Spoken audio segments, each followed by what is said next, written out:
com o tálamo é tão curta que ela praticamente sabe dessa informação concentrada no mesmo tempo, no mesmo momento em que o tálamo a produz. A amígdala, informada das informações percebidas pelos 5 sentidos, imediatamente questiona o hipocampo para saber se temos experiências prévias com respeito a isso e se esse estímulo é conhecido, basicamente.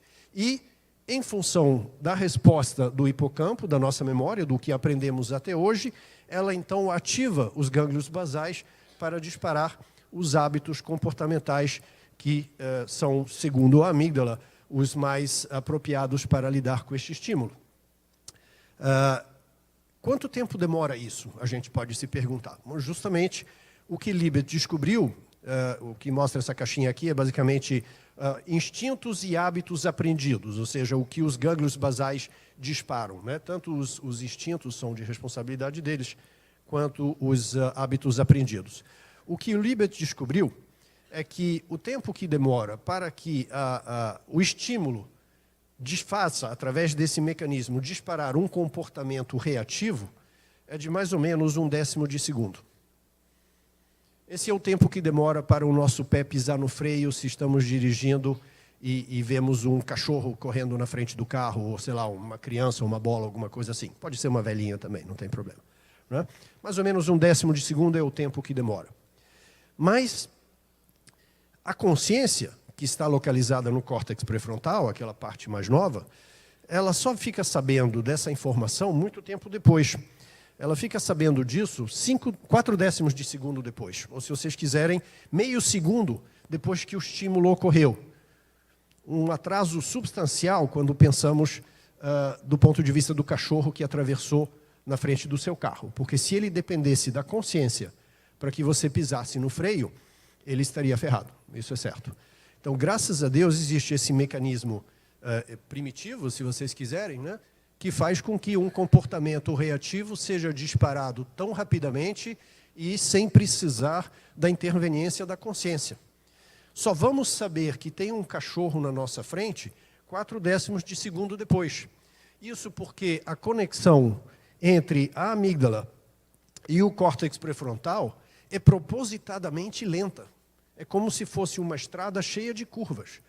A evolução biológica encontrou esta solução para proteger o córtex pré-frontal, que é basicamente tem baixa capacidade, é muito lento e é muito fresco e cansa muito facilmente. Então, para evitar que excesso de informação fosse enviada para o córtex pré-frontal, que não tem muito a fazer com ela, a natureza criou essa proteção automática.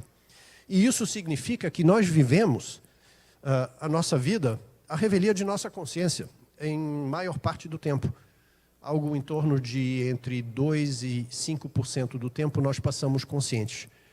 O resto nós operamos inconscientemente. E, em parte, isso é muito bom, porque faz com que possamos executar inconscientemente aquelas coisas que executamos melhor inconscientemente, como dirigir automóvel, por exemplo, né? Uma vez aprendido, é executado inconscientemente, de forma automática, com baixo custo energético. Mas isso tem algumas implicações. Se o comportamento reativo é disparado à revelia da minha consciência, e a minha consciência só fica sabendo do que está acontecendo 4/10 de segundo depois, eu sou responsável pelos meus comportamentos? Como é que eu posso ser responsável por algo que eu conscientemente não tenho como influenciar? Que é disparado por mecanismos automáticos, atávicos, biológicos. E daí surgiu a controvérsia sobre o livre-arbítrio. Será que temos livre-arbítrio? Se comportamento é disparado, né, a revelia da consciência, e muito a revelia, porque demora 4 vezes mais para que a consciência fique sabendo. E, de fato, a questão é bastante séria, porque o comportamento proativo, que poderia ser, por exemplo, o resultado de uma decisão de ter um comportamento diferente frente a esse mesmo estímulo, ou o comportamento para, de alguma forma, parar de fazer o que eu já estou fazendo, né? Que seria vetar ou impedir o comportamento reativo, isso só pode vir muito depois. E, frequentemente, comportamentos reativos terminam antes de meio segundo passar. Portanto, quando finalmente a consciência se liga, comportamento reativo já terminou. Não temos nenhum tipo de ingerência biologicamente sobre os nossos comportamentos. Portanto, não existe o livre-arbítrio. E quando isso foi publicado, vocês imaginam o que não aconteceu na comunidade científica, religiosa e todo o resto, né? Foi realmente uma bomba. Mas eu tenho boas notícias para vocês. Existe uma solução. E essa é justamente a solução do autodesenvolvimento, da autoliderança, do desenvolvimento, do autodesenvolvimento da autoliderança. Porque o cérebro, ele é uma estrutura totalmente plástica.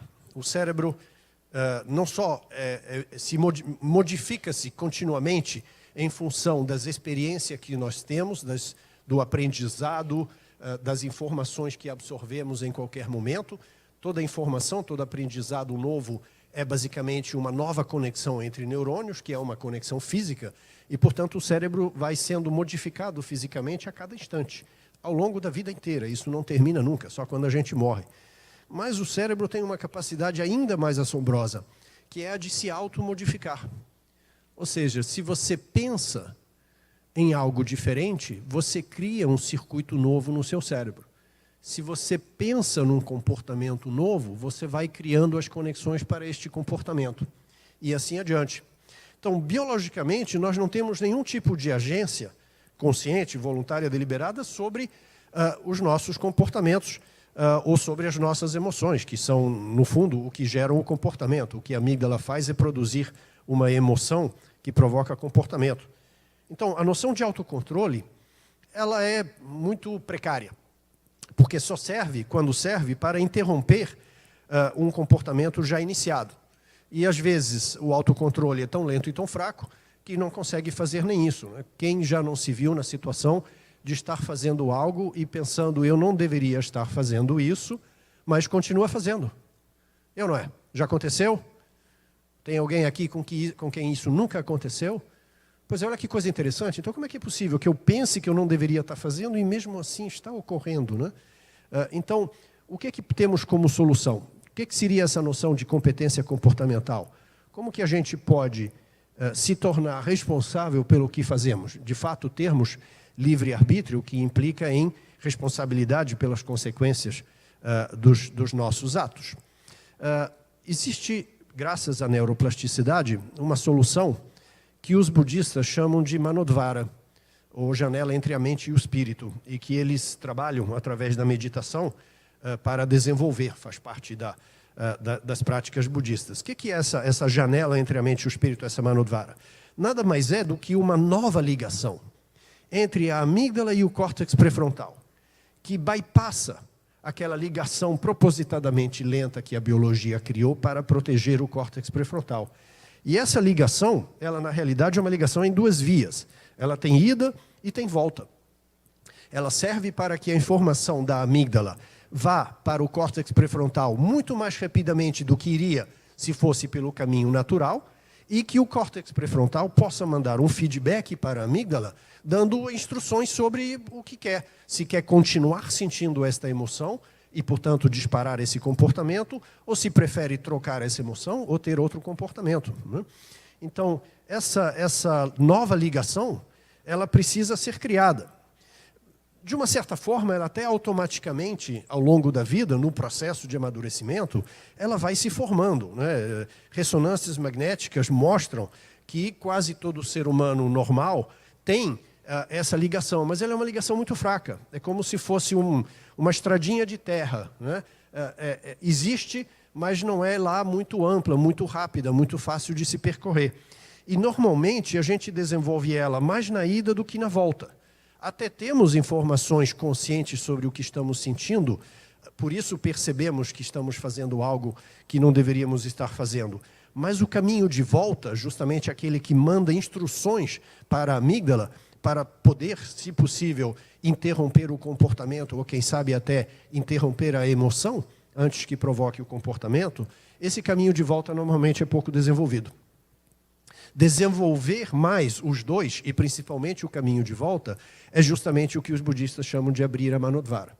E o resultado disso é uma consciência emocional mais ampla e mais permanente, que permite com que a gente esvazie a emoção produzida pela amígdala antes que ela ative, através dos gânglios basais, os hábitos comportamentais.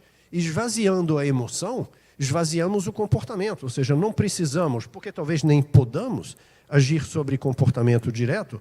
O córtex pré-frontal não tem ligação com a parte do cérebro que executa comportamentos, né? O córtex premotor e o córtex motor. Portanto, ele não tem como interromper um movimento, mas ele pode atuar sobre a emoção que provoca esse movimento.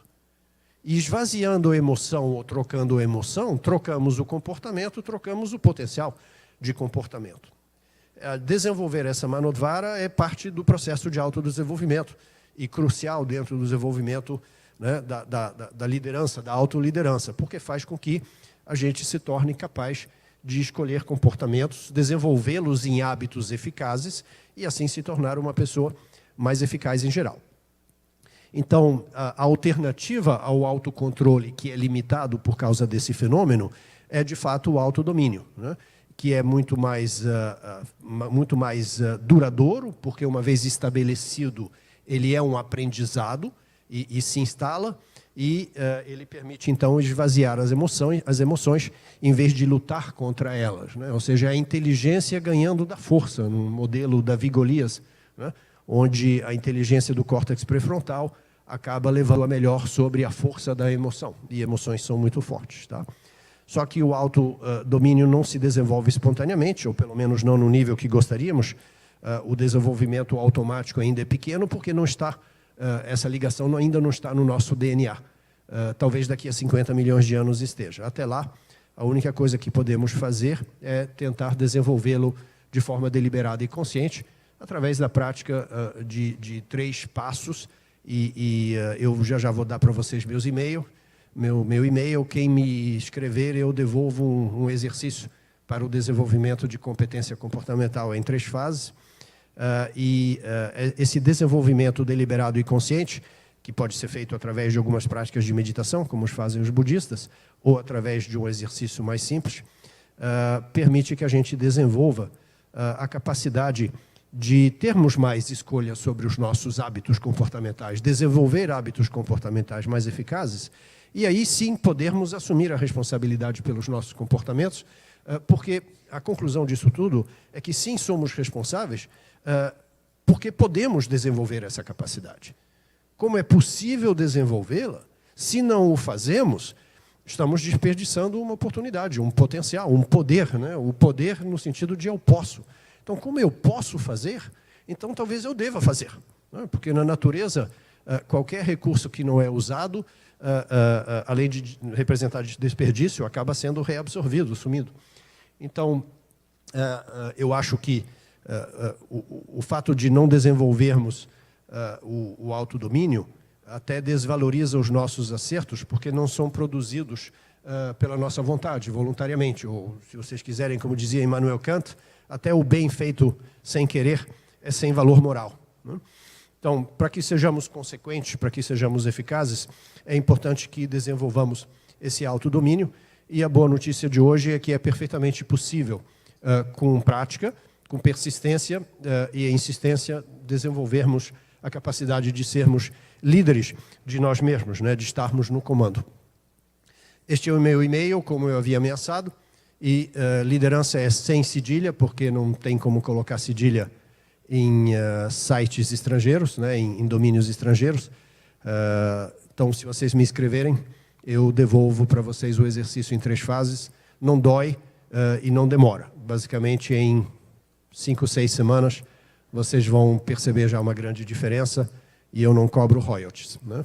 Então, de graça, é sempre útil. Muito obrigado.